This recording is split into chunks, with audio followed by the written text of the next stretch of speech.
እቲ ሰማይ ብደመና ተሸፊኑ ነበረ። ኣብ ውሽጢ ገዛና ግን ካብቲ ናይ ደገ ዝሑል ንፋስ ንላዕሊ ዝሰቅቕ ስቕታ ሰፊኑ ነበረ። ስድራ ቤተይ ንዓይ ከም ጽላል፣ ከም መጸግዒ፣ ከም ቅሳነት እዮም ጽሩይኒ። ብፍላይ ድማ እቲ ሓወይ ዝብሎ ከም ዓብዪ ኸረን ዘተኣማመነሉ ዝነበርኩ ሰብ። ነገራት ግን ብሓንሳብ ተቐይሮም። ሓደ እዋን ህይወተይ ንዘለዓለም ዘቐየረ እቶም መንጎ ኣሕዋተይ ክህሉ ዝግባእ ቅዱስ ዝምድና ዝበተኸ ዓብዪ ጸገም ኣጋጠመኒ። ቃል ብቓል ክገልጾ ዝጸግም ሕልና ሰብ ክጸሮ ዘይኽእል ከቢድ በደል ካብ ልዕለይ ተፈጸመ። እቲ ንዓይ ካብ ጸላኢ ክሕልወኒ ዝነበረ ሓወይ ባዕሉ ጸላኢ ህይወተይ ኮነ። ኣብቲ ህዝቢ ውሑስ ኢሉ ዝጽውዖ መኣዲ መርዚ ተሓዊሱኒ። ኣብቲ ፍቕሪ ዝነገሰሉ ናሕሲ ባሕርነት ተኣዊጅለ። እቲ ዝወረደኒ ግፍዒ ስጋዊ ጥራሕ ኣይነበረን፣ መንፈሰይ ተሰይሩ። እቲ የዋህነት ዝነበረኒ እምነት ብምሉእ ተሸርሺሩ። ንሓወይ ክጥምቶ ከለኹ ዝፈልጦ ሰብ ኣይነበረን። ብርሃን ዝሓረሞ ጓና እዩ ነይሩ። ኣብ ውሽጢ ስድራ ቤተይ ከለኹ ከም ጓና፣ ከም ስደተኛ፣ ከም እሱር ክስምዓኒ ጀመረ። እንታይ ክብሉን እዮም? መን ከኣምነኒ እዩ ዝብሉ ሕቶታት ለይተይ መዓልቲ ይገብርዎ። እቲ ጸገም ካብ ዓቕመይ ንላዕሊ ብምንባሩ ነዊሕ እዋን ኣብ ውሽጢ ልበይ ቀቢለ የጸኒሐ። እቲ ዝወረደኒ ዓብዪ ጸገም ከም ሓዊ ውሽጠይ ክበልዓኒ ጸኒሑ። ሎሚ ግን እዚ ታሪኽ እዚ ንዓለም ክፍለጥ ኣለዎ ዝበልኩሉ ምኽንያት ካልኦት ኣሕዋተይ ካብ ከምዚ ዓይነት ጸልማት ተዋሒጠን ከይተርፋ ብርሃን ክኾነን ስለ ዘደለኹ እዩ። እቲ ሓወይ ዝፈጸሞ በደል ናይቲ በዳሊ ነውሪ እምበር ናይቲ ዝተበደለ ውርደት ከም ዘይኮነ ንምምሃር እዩ። ቁልዕነተይ ክዝክሮ ከለኹ ኣብ ኣእምሮይ ቀዲሙ ዝመጽእ ምስሊ እቲ ኣብቲ ሰፊሕ ቀጽሪ ገዛና ኮይነ ዝፃወቶ ዝነበርኩ ፀወታ እዩ። ሽዑ ንዓይ ዓለም ማለት ኣዝያ ንጽህቲ፣ ኩሉ ሰብ ድማ ቁኑዕ ዝመሰለሉ ግዜ ነበር። ብፍላይ ድማ ሓወይ ለዝፅውዖ ዝነበርኩ ሰብ ንዓይ ካብ ኣቦይ ንላዕሊ ዋልታይ፣ ካብ ኣደይ ንላዕሊ ድማ መጸግዒየ ነበር። ዝዝክሮ እዩ ካብ ቤት ትምህርቲ ክመጽእ ከለኹ ቦርሳይ ተቐቢሉ እንታይ ተማሂርክ ሎሚ እናበለ ዝሓተኒ ንሱ ነበረ። ብኢዱ ሒዙ ናብ ድኳን ወሲዱ ከረሜላ ክገዝኣለይ ከሎ ከምዚ ዝበለ ሓው ዘለዋ ጓል የላን እናበልኩ ብውሽጠይ ይኾርዕ ነበረ። ነቲ ትሕውነትና ኣብቲ ግዜቲ ንዓይ ሰማያዊ ህውከት ዘይብሉ ባሕሪ እዩ ነይሩ። ግን ግዜ እናሓለፈ ምስ ከደ እቲ ሓልዮት ዝመስል ዝነበረ ባህርያቱ ቅርጹ ክቕይር ጀመረ። ኣብቲ ማንም ዘይርአየሉ ግዜ እቲ ናይ ሕውነት ኣተሓዛዝኡ ካብቲ ንቡር ፍቕሪ ወፃእ ዝኾነ ዓብዪ ጸገም ክተሓወሶ ጀመረ። ኣነ ግና ቆልዓ ብምንባረይ ዝወርደኒ ዝነበረ ጸጸትን እቲ ንዓይ ጥራሕ ዝፈልጦ ምስጢራዊ ኣተሓዝኦን ምናልባት ሓው ስለ ዝኾነ እዩ ከምዚ ዝገብር ኢለ ብየዋህነት ይሓርፎ ነይረ። ሕውነት ማለት ንዓይ መከላኸሊ እምበር መጥቃዕ ክኸውን ይኽእል ኢለ ንሓንቲ ግዜ እኳ ሓሲበ ኣይፈልጥን እየ። ቀስ ብቐስ ግን እቲ ናይ ቁልዕነት ሓቐይ ክሓስስ ጀመረ። ኣብቲ ካልኦት መሓሰይ ብዛዕባ ፀወታ ዝሓስብሉ ግዜ ኣነ ግን ሓወይ ናብ ገዛ ክኣቱ ከሎ ልበይ ትርትር ክትብል ትጅምር ነበረት። እቲ ንዓይ ዘጋጠመኒ ዓብዪ ጸገም ኣብ ውሽጠይ ከም ቆልዓ ዘይኮነስ ከም ዝተሸከመት ዓብዪ ሰብ ክሓስብ ገይሩኒ።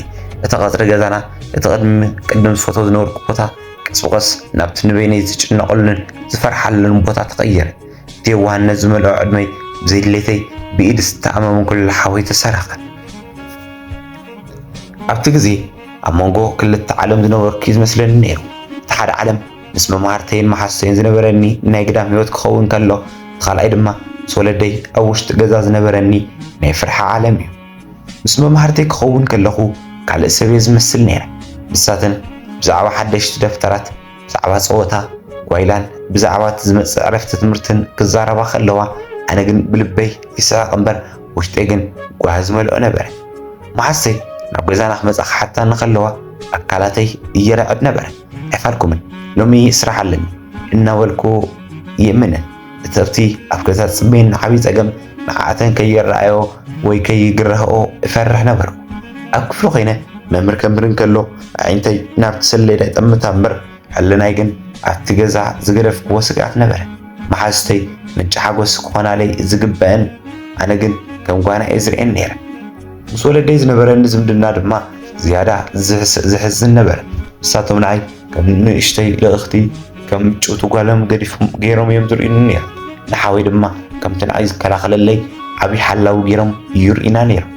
ኣደይ ኣብ ገዛ ኮይና ከመይ ዝተዓደልኪ ሓውኪ ከም ዓይነይ ዝርአኪ ክትብለኒ ከላ ልበይ ደም ይነብዕ ነበረ። ንወለደይ ክነግሮም ብዙሕ ግዜ ነግ ፈረግ ኢለ ይፍትን ነይረ። ግን እቲ ሓወይ ኣብ ልዕለይ ዝፈጠሮ ስነ ኣእምራዊ ፀቕጢ እንተነጊርኪ ንስድራ ቤትና ክፈራርስ እዮም ንኣቦኸ ድማ ብመንፈስ ክትቀትለየ ትደሊ ዝብል ናይ ፍርሒ መርዚ ናብ ርእሰይ ይዘርኣለይ ነበረ ኣቦይ ምሸት ካብ ስራሕ ተመሊሱ ክስዕመኒ ከሎ ሓውኩ ከመይ ኢሉ ኢላ ክሓተኒ እንተሎ ተሓቂ ክነግሮ ደልየ ቃላት ይሓንቁኒ ነይሮም ንሳቶም ኣብ ቅድሚኦም ዘሎ ሰላም ጥራሕ እዮም ዝርእዩ ነይሮም ኣብ ውሽጢ እቲ ገዛ ኣብ ትሕቲ እቲ ናሕሲ ዝተቐበረ ዓብዪ ፀገም ግን ፈፂሞም ኣይተረድኦምን ኣብ መንጎ መማህርተይን ወለደይን ኮይነ ሓንቲ ብፅሙዋት ትነብዕ ሚስጥር ዝኸበዳ ንእሽተይ ጓል ኮይነ ተረፍኩ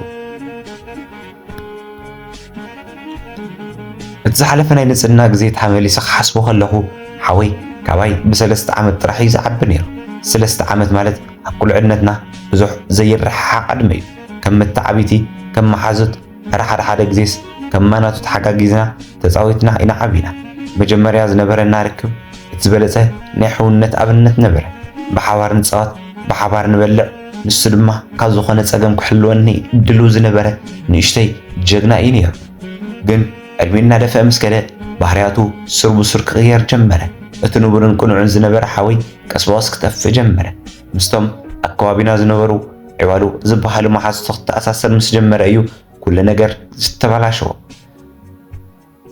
ምስቶም መሓዝቶ ኮይኑ ክሰትየ ምስ ነበረ ምሸት ናብ ገዛ ክመፅእ ከሎ ዝፈልጦ ሓወይ ኣይኮነን ዝመፅእ ዓይነቱ ቀይሕን ኣተሓሳስብኡ ተለዊጡ ሽታ መስተ ድማ ካብ ርሑቕ ይስማዕ ይጨኑ ነበረ እቶም ምስኡ ዝውዕሉ ዕዋሉ ደቂ ኣንስትዮ ዘለዎ መርኣይ ኣዝዩ ፅዩፍ ነበረ ንሱ ድማ ካብኣቶም ዝተረፈ መርዚ ሒዙ ናብዩ ናብ ገዛ ዝመፅእ ነይሩ እቲ ንዓይ ዝነበረ ናይ ሕውነት ክብርን ሓልዮትን ቀስ በቐስ ናብ ካሊእ ርኩስ ስምዒት ክቕየር ጀመረ ንሱ ምስቶም መሓዝቱ ሰትዩን ተባኢሱ ምስ መፀ እቲ ገዛና ብፍርሒ ይወሓጥ ነበረ ወለደይ ንእሽተይ እዩ ክመሃሪ እናበሉ ብየዋህነት ይዕገስዎ ነበሩ ኣነ ግን ኣብ ውሽጠይ ዝተፈለየ ስምዒት ነበረን እቲ ሓወይ ምስቶም መሓዝቱ ኮይኑ ዘሕልፎ ዝነበረ ናይ ምሸት ህይወት ኣብ ልዕለይ ዝወርድ ዓብዪ ፀገም መእተዊ ኳዕቲ ይኹን ኢላ ሓሲበ የይፈልጥ እቶም መሓዝቱ ንዕኡ ጥራሕ ኣይኮነን ኣባላሸምዎ ንዕ እውን ህይወተይ ዘፀልመተ ሰይጣን እዮም ኣልቢሶም ሰዲዶምዎ እቲ መጀመርያ ፍቕሪ ዝጀመረ ሕውነትና በቶም ዕዋሉ መሓዝቱን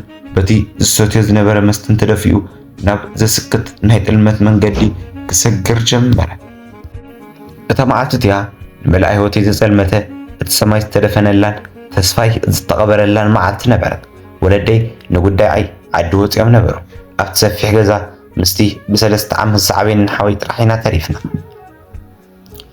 ምሸት ምስ ኮነ ልካ ከምቲ ልሙድ ምስቶም ዕዋሉ መሓዝቱ ሰትዩ ሰኺሩ መፀ ኣፉ መስተ ዝጨነወ ኣካላቱ ድማ ዝተወዛወዘ ነበረ ኣነ ግን ሓወዩ ካብ ዝብሉ ንፅህብነት ተበጊሰ ገፁ ክሪኦ ከለኹ ዝኾነ ክፋእ ሓሳብ ኣይመፅለይን ነይሩ ሰኽራኒ ልካ ስለ ዝመረሮ ክኸውን ኣለዎ ኢለ ጥራሕ ሓሰብኩ ናብ ክፍሊ ኣትዩ ምሳኽ ክድቅስ በልኒ ብየዋህነት ፈቐድ ኩሉ ንዓይ ሓቂፉ ሓማለት ፅላልን ሓልዮትን እዩ ነይሩ ንየው ነጀው እናበለ ዝርቡን ዘይዝርቡን ክዛረብ ጀመረ መጀመርያ ዝሓቐፈኒ ክመስል ከሎ ስቕ ኢለ ተቐበልክዎ ግናኸ ኢዱ ቀስ በቐስ ካብቲ ንበርሖ ክወፃእ ክኸውን ጀመረ ኢዱ ናብ ኣካላተይ ናብ ኣጥዋተይን ሰለፈይን እናሰደደ ክደስሰኒ ምስ ጀመረ ኣይፋልን እዚ ሕውነት ኣይኮነን ዝብል መጠንቀቕታ ኣብ ውሽጠይ ተሰማዓኒ እቲ ንዓይ ካብ ፀላኢ ክሕልወኒ ዝነበረ ኢድ ባዕሉ መጥቃዕቲ ኮይኑ ኣካላተይ ክትንክፎ ከሎ እቲ ዝነበረኒ ዓለም ክፈርስ ጀመረ ሓወይ እንታይ ትገብር ኣለኻ ግደፍ ኢለ ብፍርሒ ኣከላኸለ ፈተንኩ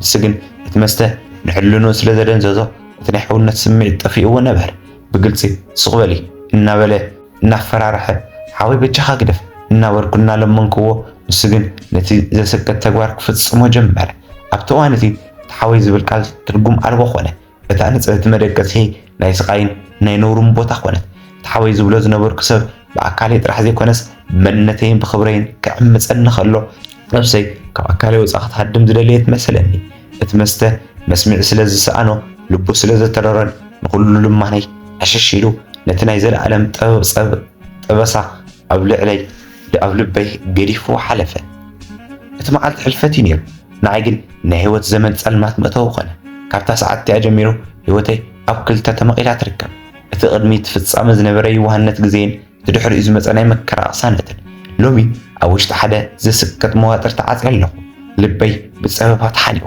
ሓሳባተይ ድማ ፋሕ ብትን ኢሎም ዝኾነ ውሳነ ክውስን ዓቕሚ ስኢነ ኣብ መንጎ ክልተ ዘይተላዘቡ ወገናት ቆይሙ ይርከብ በቲ ሓደ ወገን እቲ ተብልዕለይ ዝተፈጸመ ዓብይ ፀገም ውሽጠይን ከም ሓዊ ይበልዓኒ ኣሎ ነፍሰይ ተዛረቢ ሓቀውፅ እናበለት እንትጭናቕ በቲ ካልእ ወገን ድማ እቲ ሰንካን ፍርሒ ሰንሰለት ኮይኑ ኣሲሩኒ ይርከብ ንወለደይ ከመይ ገይረ ክነግሮም ንሳቶም ንሓወይ ከም ዓብይ ተስፋ ንኣይ ድማ ከም ንፅህቲ ዕምበባ እዮም ዝርኡና እቲ ሓቂ እንተነጊሮም እቲ ገዛ ንክፈርስ እዩ ኣቦይ ዝሰምዑ እንታይ ክኸውን እዩ ኣደይ ከነ ዝሕሱም ክትፃወረ ትኽእል ዶ ይብል እቲ ናይ ውርደት ስምዒት ዋላ እኳ በዳል ንሱ እንተኾነ ኣነ ግን እቲ ነውሪ ንዓይ ጥራሕ ዝተሸከምክዎ ኮይኑ ይስማዓኒ ሰብ እንታይ ይብለኒ እዩ ሓወይ ከ እንታይ ክገብረኒ ይኽእል ኣብዚ ሰዓት ኣብ መንጎ ክልተ መንገዲ ጠጠው ኢለ ይርከብ ስቕ እንተበልኩ እቲ ቐንዛብ ውሽጠይ ተዓፊኑ ክቐትለኒ እዩ ንሓወይ ክሪኦ ከለኹ ዝሕመኒ ስቓይ ድማ መወዳእታ ይኸህልወን እንተተዛሪቡ ድማ እቲ ስድራ ቤታዊ ሰላም ክዝረግ እዩ እቲ ነበረና ናይ ሓባር ክብሪ ድማ ክበላሸ እዩ እሞ ኣብዚ ሰዓት ኣብዞም ክልተ መንጎ ሓሳባት ኮይነ ኣብ ዓብይ ፀበባን ኣብ ጭንቀትን ይርከብ እስኪ ኣሕዋት ንዚ ዝነበርኩኹም ሂወት ታሪከይ ተገንዚብኩም እንታይ ክገብር ከም ዘለኒ ኣድላይ ዝበሃል እቲ መሃሪ ምክርኩም ለግሱለይ ሰናይ ግዜ ይኹነልኩም